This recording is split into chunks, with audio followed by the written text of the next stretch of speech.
सच्चिदानन्दरूपाय विश्वोत्पत्त्यादिहेतवे तापत्रयविनाशाय श्रीकृष्णाय वयं नुमः।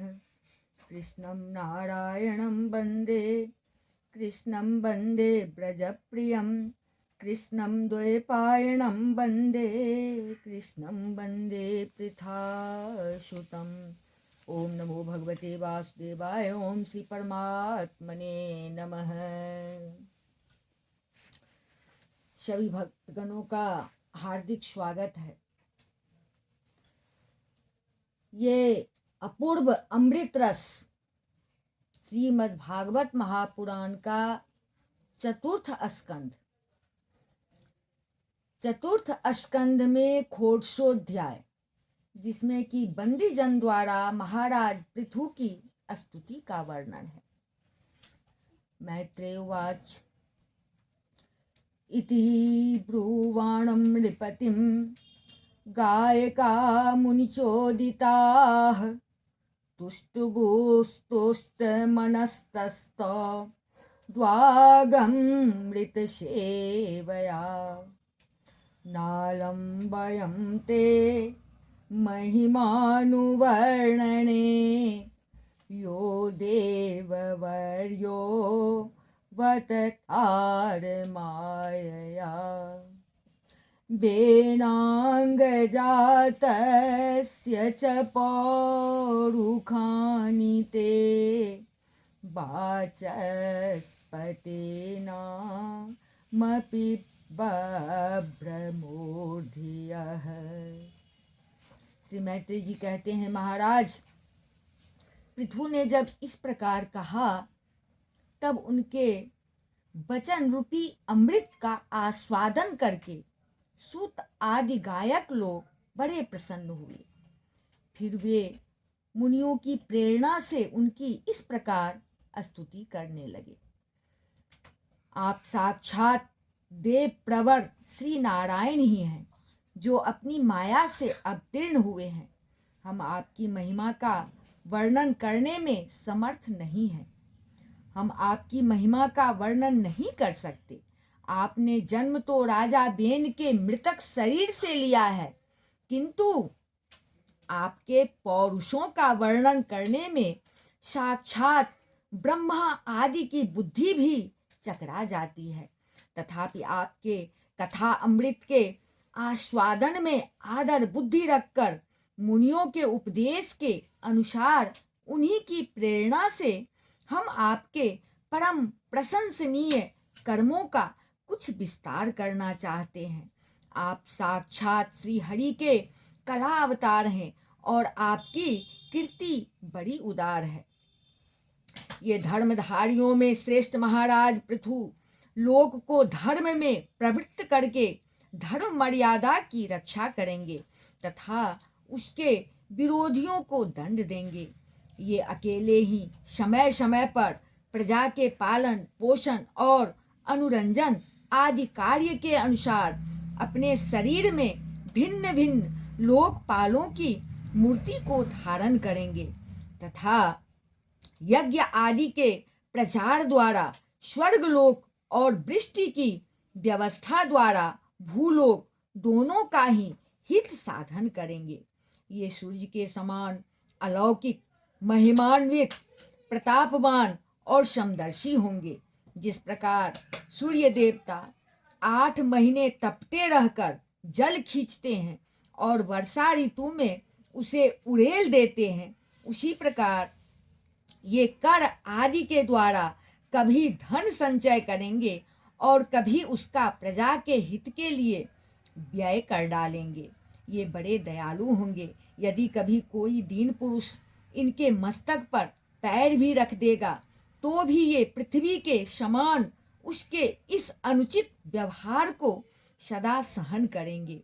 कभी वर्षा न होगी और प्रजा के प्राण संकट में पड़ जाएंगे तो ये राजवेशधारी श्रीहरि इंद्र की भांति जल वर्षा कर अनायास ही उसकी रक्षा करेंगे। ये अपने अमृतमय मुखचंद्र की मनोहर मुस्कान और प्रेम भरी चितवन से संपूर्ण लोकों को आनंद मग्न कर देंगे। इनकी गति को कोई समझ न सकेगा।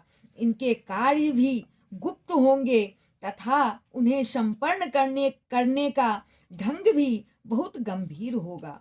इनका धन सदा सुरक्षित रहेगा। ये अनंत महात्म्य और गुणों के एकमात्र आश्रय होंगे। इस प्रकार मनस्वी पृथु साक्षात वरुण के ही समान होंगे। महाराज, पृथु बेन रूप अरणि के मंथन से प्रकट हुए अग्नि के समान है। शत्रुओं के लिए ये अत्यंत दुर्घर्ष और दुस्सह होंगे। ये उनके समीप रहने पर भी सेना आदि से सुरक्षित रहने के कारण बहुत दूर रहने वाले से होंगे। शत्रु कभी इन्हें हरा न सकेंगे। जिस प्रकार प्राणियों के भीतर रहने वाला प्राण रूप सूत्रात्मा शरीर के भीतर बाहर के समस्त व्यापारों को देखते रहने पर भी उदासीन रहता है, उसी प्रकार ये गुप्तचरों के द्वारा प्राणियों के गुप्त और प्रकट सभी प्रकार के व्यापार देखते हुए भी अपनी निंदा और स्तुति आदि के प्रति उदासीन बत रहेंगे। ये धर्म मार्ग में स्थित रहकर अपने शत्रु के पुत्र को भी दंडनीय न होने पर कोई दंड न देंगे और दंडनीय होने पर तो अपने पुत्र को भी दंड देंगे। भगवान सूर्य मानसोत्तर पर्वत तक जितने प्रदेश को अपनी किरणों से प्रकाशित करते हैं, उस संपूर्ण क्षेत्र में इनका निष्कंटक राज्य रहेगा। ये अपने कार्यों से सब लोगों को सुख पहुंचावेंगे, उनका रंजन करेंगे। इससे उन मनोरंजनात्मक व्यापारों के कारण प्रजा इन्हें राजा कहेंगी। ये बड़े दृढ़ संकल्प, सत्य प्रतिज्ञ, ब्राह्मण भक्त, वृद्धों की सेवा करने वाले, शरणागत वत्सल, सब प्राणियों को मान देने वाले और दीनों पर दया करने वाले होंगे। ये पर स्त्री में माता के समान भक्ति रखेंगे, पत्नी को अपने आधे अंग के समान मानेंगे, प्रजा पर पिता के समान प्रेम रखेंगे और ब्रह्मवादियों के सेवक होंगे। दूसरे प्राणी इन्हें उतना ही चाहेंगे जितना अपने शरीर को। ये सुदृढ़ों के आनंद को बढ़ावेंगे। ये सर्वदा वैराग्यवान पुरुषों से विशेष प्रेम करेंगे और दुष्टों को दंडपानी यमराज के समान सदा दंड देने के लिए उद्यत रहेंगे। तीनों गुणों के अधिष्ठाता और निर्विकार साक्षात श्री नारायण ने ही इनके रूप में अपने अंश से अवतार लिया है।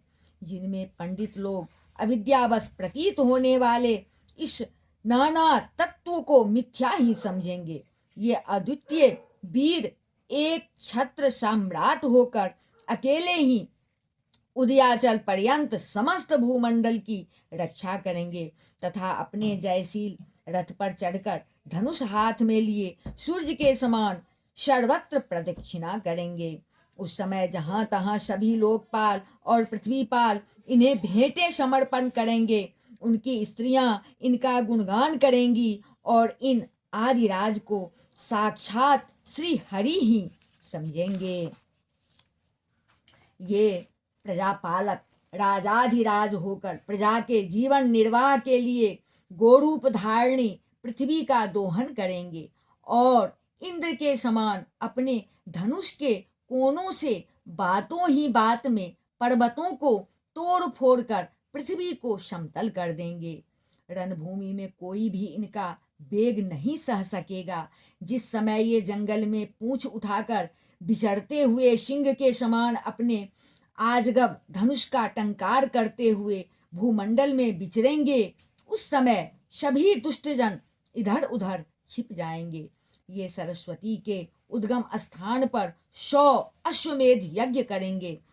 तब अंतिम यज्ञानुष्ठान के समय इंद्र इनके घोड़े को हरकर ले जाएंगे। अपने महल के बगीचे में इनकी एक बार भगवान सनत कुमार से भेंट होगी। अकेले उनकी भक्तिपूर्वक सेवा करके ये उस निर्मल ज्ञान को प्राप्त करेंगे जिससे पर ब्रह्म की प्राप्ति होती है। इस प्रकार जब इनके पराक्रम जनता के सामने आ जाएंगे, तब ये परम पराक्रमी महाराज जहाँ तहाँ अपने चरित्र की ही चर्चा सुनेंगे। इनकी आज्ञा का विरोध कोई भी नहीं करेगा तथा ये सारी दिशाओं को जीतकर और अपने तेज से प्रजा के क्लेश रूप कांटे को निकालकर संपूर्ण भूमंडल के शासक होंगे। उस समय देवता और असुर भी इनके विपुल प्रभाव का वर्णन करेंगे।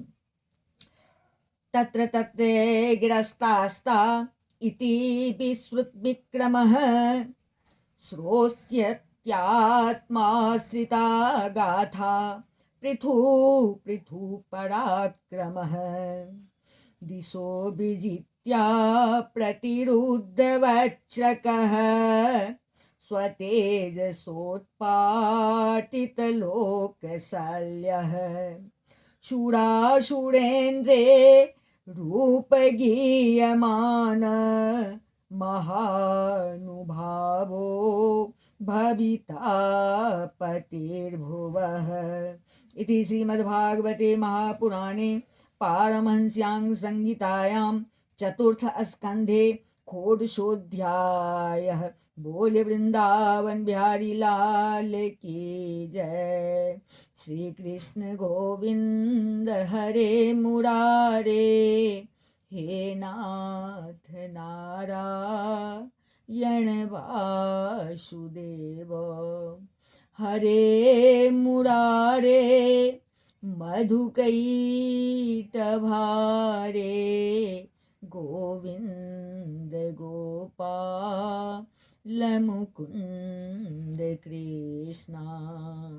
ये श्रीमद् भागवत महापुराण ये भव रोग की अचूक दवा है। एक एक वचन भी अगर कान के अंदर जाए तो सहस्त्रों पापों को ये भस्म कर डालती है। तो इसे श्रवण करने की चेष्टा जरूर करेंगे। बोल वृंदावन बिहारी लाल की जय। जय जय श्री राधे।